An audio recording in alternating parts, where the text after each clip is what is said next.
Maing buntag Luzon, Visayas, Mindanao ani ata karong adlaw diri sa Panggutungan, sakop sa Placer, Surigao del Norte. Kumusta naman diri ang taga-barangay kung nakadawat bag ayuda sa panahon sa bagyo? Kadtong ming-aging bagyo. Naay mga mulo sa mga katawan diri sa Panggutungan, Placer nga wa daw kuno sila maatiman sa LGU eder sa barangay Lumulupyo aning Panggutungan.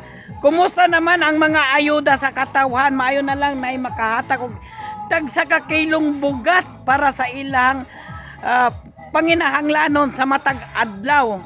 Supposed to be wala gyud naabot diri nga mga tulong gikan sa local government sa atong LGU. Hoy LGU sa atong Placer.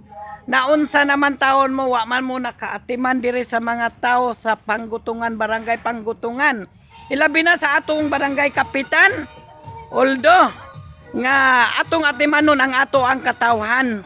Kay kilid man sila og baybayon mga opisyal sa barangay.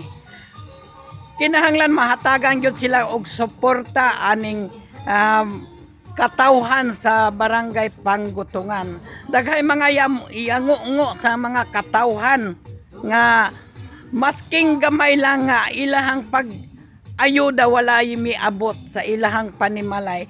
Salamat maayong buntag sa inyong tanan. Manghinaot ko nga makita ninyo ni nga akong video, akong mulo sa katawhan sa Panggutungan. Daghang salamat maayong buntag Luzon, Visayas, Mindanao.